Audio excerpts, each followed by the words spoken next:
Uh, Good evening, everyone. Just wanted to drop a video on this Friday night. Probably not going to do a video over this weekend, but I want to talk about fun real quick. PHUN, and I'm getting a lot of messages from you guys. Well, by the way, guys, congratulations on the big win with fun. I had no friggin' idea that I was going to fly to past $20.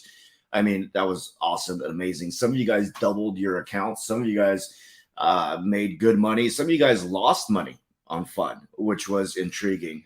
So I wanted to just create this video and share with you my 5 rules in terms of going in for a swing. I'm going to talk about swing trades, not necessarily like day trading, but swing trades. Okay. So yesterday afternoon we got into fun at about $2.08. All right. So we were right over here somewhere. Okay. It was kind of consolidating this area. And all of a sudden it started jumping off, right? DWAC was pumping up. And then, so we started to, get into this trade. All of a sudden it jumped up to like, $3, something really, really fast, right? And so for me personally, when I do a swing, I always say to you guys, let's do a starter position. Okay. So I took a starter, but it ran 30% on me. So I had to take profits. Some of you guys held it overnight. Congratulations. I mean, that's awesome. But for me, I wanted to protect the profits. Okay. So what do I mean when I say, let's do a starter? The first rule here is scale in. All right. What that means is that, let's say, for example, you have you got a $5,000 portfolio. 5 to 10% rule means that on any particular swing, you're only going to allocate 5 to 10% of your available cash into that swing. So if it's 5,000, then you can only trade with what? 1,000. Okay. So that's 10%. Now, do you take that 1,000 and just dump it all at one time? You don't have to, right? You can actually scale in. So what I do is I take a starter position, all right, and monitoring the trade. If it looks good, okay, I'll average up, and I can do I'll scale in with 1/3. Okay, so the first $333 or $300 I'll put into the trade. Okay, and then as the trade is actually working in my favor, if it's not running it up too fast, the thing about swing trading is that you want to get in right before it pops off, or you want to get in while it's consolidating. And so we saw that fund was consolidating here under right about $2, and then it started to creep up. So it ran 30%. I said, okay, I'm not going to hold it overnight. I have no idea what's going to happen tomorrow, especially pre-market. It could dump, etc. So I took the money out. But in general, if you're going to swing, you're going to put $300 in. Okay. And then what you're going to do with the other $600 or $700, whatever the amount is that if it comes down to support, let's say at $2.05, like yesterday, there was support around 205, then you actually can average down with another $300. Okay. And as it consolidates, you can add more, or you can average up. Now, I don't average up if the stock runs like 100% on me. I hope that makes sense. Okay. So what happens with a lot of newer traders is that they get into a euphoric, like a state of utopia, right? They get very, very happy that they're making money. But listen, guys, it's unrealized P&L. Okay. So don't try to average up from $2.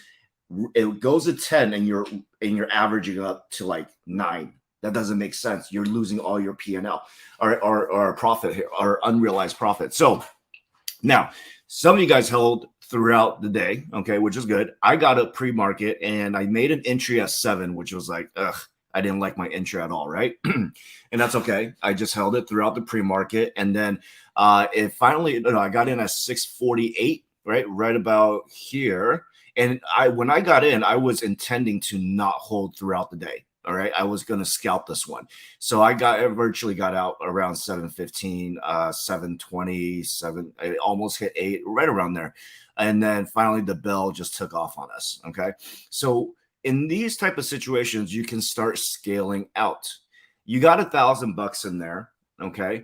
What I like to do is scale out in 1/3 or 1/2 or 1/4. It really depends on the situation. If I see that the momentum is very, very strong, then what I'll do is I'll scale out. Okay. Now, if I get a sense that, hey, this is going to dump, then I'm going to just take profit and run away. Now, obviously on this halt up, I was not going to go chase it because I was actually trading something else like DWAC, right?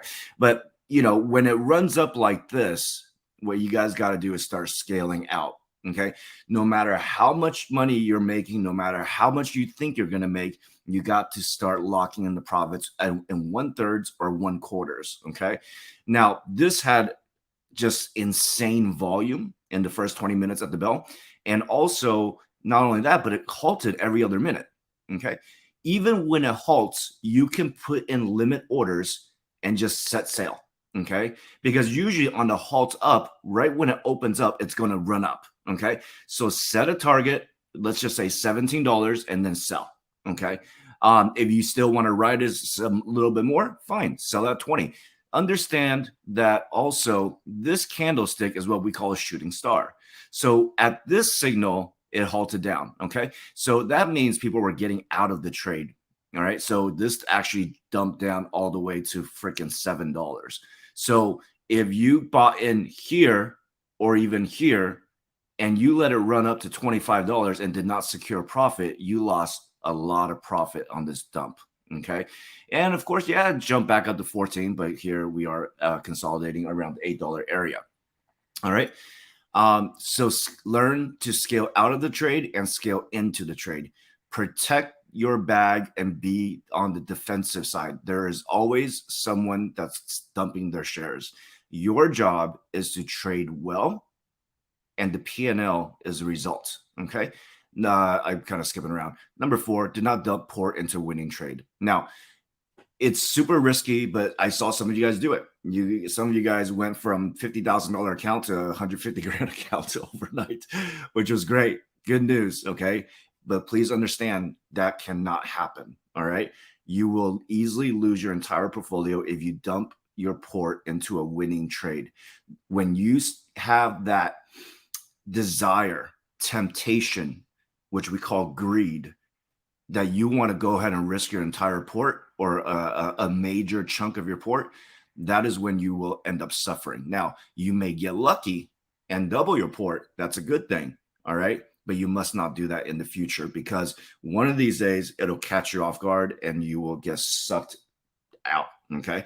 All right. So number 1, once again, by rules, scaled in, 5 to 10% rule, scaled out in 1/4 and 1/3 or even halves if you like. Protect your bag and be on the defensive side. Do not dump port into a winning trade.